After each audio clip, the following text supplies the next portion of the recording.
So if I may add, I know this question was not for me, but if I may add this, um, I did work for an organization on their managers interviewing capabilities. Incidentally, it was a mid-sized tech company, and they were doing this around 21, 20 to early 21. 2021, we know what was happening in the tech world, right? Super bikes were being given to whoever, and I think that was one time where I was cursing myself of not being in tech. And they very clearly said, look, we don't have the wherewithal to be giving away stuff like this to attract talent. We want to have a great interviewing experience such that the candidate, whoever comes in, has, they may come in for the interview as one of the 10 interviews that they're doing, but when they go out and they experience that, they remember us and they pick us. So that was their strategy. So they focused on, like, Ajay mentioned, the experience and the touch point, and it starts to matter for people. Because when everywhere you're treated like a sheep, and in one place you're treated like a king, then suddenly you're like, okay, this is the place I want to go, no matter what is the salary, no matter what they're offering. And they repeat, um, like whatever, Reference? not of course referrals, but repeat applicants was almost like 100%. So people who were getting rejected would apply again 6 months later saying, is there a way I can come and work with you? Is there a way I can come and work with you? So that's a live example. I can, testify to what Ajay And, is and mentioning. that's very sustainable model actually, right? I mean, today you're giving super bikes. Tomorrow, what will you give?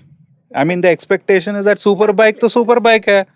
Give me a super car now. Actually, Lamborghini leke aao mere liye, right? So you can't, once you set an expectation high, you just have to keep getting higher. I mean, there is a typical situation even with salaries, right, and compensation, right?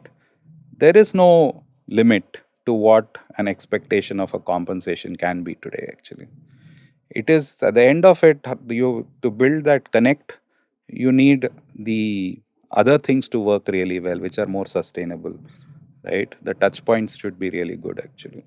In placements, and also we observe the same things. Like the companies come, some new startups, so they come up with very good offerings to students. So along with their good pay package, they offer variety of things. Okay, so now the insurance and medical claim, they becomes a regular things. So apart from that, they give a once in a while on-site opportunity to the freshers, then some club memberships, some incentives to go abroad, to go on vacation, and that really attracts students. That'll attract me also. Incentive to go on vacation, I also am Huh. willing to join. And again, some tech giants, they offer stocks. Okay, so that again a big attraction to the students. But there are students who look for the job profile, who look for their growth prospect in next 5 years. Okay, or who look for the opportunities in within the organization. So it depends on the like how students think about towards the career, towards the job.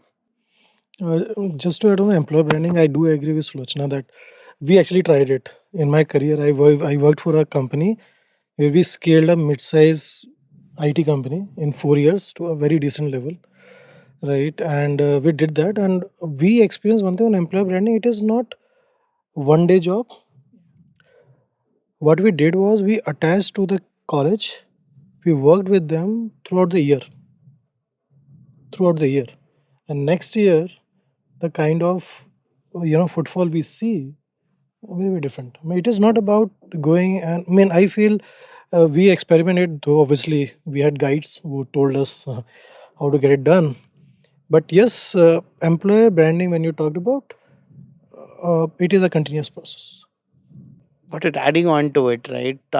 We've worked with companies, and with certain companies, we've stopped working. More like a conscious decision. Okay, so in India, especially, what happens is you ask the candidate for an expected salary and all of that.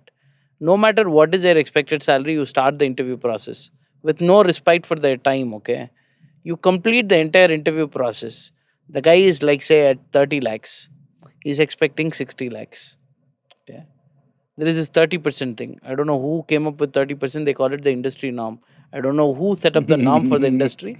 There is No, nothing like that. no, It's just a way to, today it's the just a, norm is 40% now no, actually. no. Oh, really? Oh. Yeah, yeah. It's just a In tech. communist way of containing your compensation. But I feel I have a, my experiences throughout, because I am into startups since 2015. Money can be negotiated, True. but to I have even negotiated to a certain extent that people have joined us as 40% lower salary what they were getting. But obviously, they should see something else, right? I feel, and today again, in between the market was little 21, 22. I will just I will call it as outlier years, Outlier years. right? Yeah. So, but today also again, there are a lot of things people are looking when we hire, and salary is obviously one of them. But there is a formula in the mind of the person, and then I think the part which, and I do want to call this out, there is a, uh, it's an error or a miss on both sides. So organizations are reluctant to tell you what the range is. So no organization is transparent about saying if you're joining as a senior manager, senior manager as a yeah, senior manager HR has this range, senior manager tech has this range, senior manager finance has this range. They don't tell you. So everyone, and therefore the expected salary that the person quotes, it's literally like, you know, when you're trying to sell a product or you're trying to sell a pen, you will go and say, ki, this is for 100 rupees. If the other person buys it, great. If the other, but it allows you room for negotiation. So a lot of candidates also come in mind saying, bol lo jo bolna hai. Let me give a higher number because what they 100% they will have that budget. So somewhere I will negotiate and I will land at the 30-40% number in between rather than, directly quote my 40% number because again, so that haggling mindset, which we are expecting, which we see in our daily lives as well, that haggling mindset is there even in the job negotiations as well from both parties.